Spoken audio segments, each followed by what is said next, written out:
I think it's finally time to talk about the new Bed Wars update. Though it could be said that this update is one of Bed Wars' biggest updates since its release. I'm sure like everyone could agree. I mean, I certainly do agree that it is one of the biggest updates that we've ever seen on Bed Wars. However, it doesn't necessarily mean that it is a good update. And in today's video, we're going to be looking at why that might not be a good update, but also why it could be a good update. Okay, Bed Wars has not been like updated quite a lot in the past few years. I mean, we've had small updates here and there. I think this is by far the biggest update we've had in a few years. Like, I can't even remember the last big update we've had on Bed Wars. So it's nice to see that Hypixel hasn't forgot about, you know, Bed Wars and the Bed Wars community, because it is probably still the second largest community on the server. Maybe the largest community excluding Skyblock, if that's the easier way to put it. And basically what this update has added is like a brand new Slumber House. Now, if you've not played Bed Wars in a while, the Slumber House might be a bit confusing. I mean, I don't play Bed Wars a lot anymore, and when I heard about this update, it confused the heck out of me. Like, it really did. Basically, where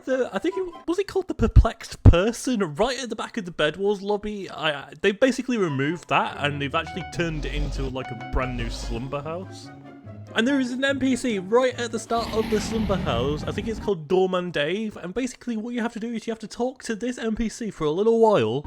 And then it tells you exactly what you need to do. Basically, before you enter the house, you need like 50 slumber tickets, I think. I can't remember off the top of my head. But basically, to get these slumber tickets, is you have to basically go into a game, and there is basically like a list of things you need to do. So, for example, I think like getting beds, final kills, and winning the game. The list will be on screen right now. And when I first did this, I managed to do it like straight away. Like the first couple of kills I got in duos and beds and stuff, I basically got enough tickets, which I do believe was 50. I can't remember off the top of my head. And then once that game finished, or if you had to go into another game, then once, you know, you collected your tickets, you basically had to go back to the NPC, say hello to Doorman Dave again, and basically he will give you a ticket into the Slumber House. Now the Slumber House, you know, you basically got like thousands of, well, I don't know, that's probably exaggerating a little bit, but you basically got loads of quests you have to do within Bed Wars itself. And like every time now, you get like 99 slumber tickets, I think, instead of like 50.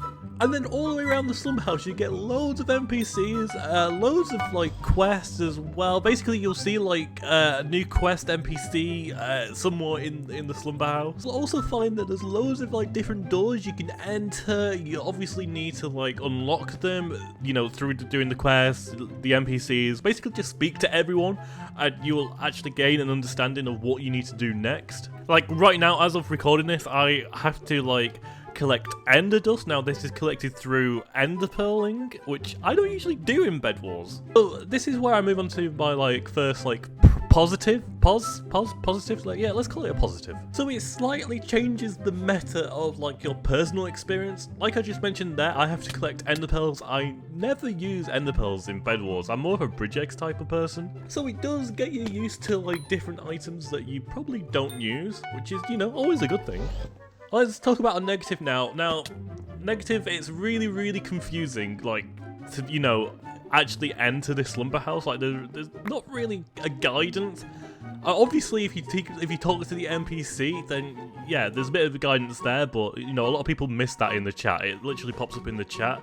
This is probably like a small personal thing, but if it like popped up in like a book that you have to read, and, you know, just make it a bit more easier. I don't know if I like the inside of the Slumber House. Like it gets a bit confusing. It doesn't really talk about the doors that you have to unlock. It might do in like in an NPC or somewhere, but it's still a bit confusing. Another negative that I've like noticed is this really needed? I mean, cool, yeah, it's a cool update, but it doesn't really change anything in terms of like the game. It just changes like the way you do quests now, not really the gameplay, which, you know, I think everyone in the Bed Wars community wants to see like something new, something refreshed. Just because we've not really had like an item introduced is probably like Bridge X, you know, like a popular item. I know we've had like probably like a few items here and there, especially like the rotational items, but we've not really had like a game-changing, you know, update. And, you know, I've been crying out for one for years. I mean, I've not really played Bed Wars a lot this year, just because it's really like stale. It's just the same as it was like 4 years ago. I'll be interested to hear your thoughts on what you think of the Slumber House though, so let me know in the comment section and I will get to responding to your comments.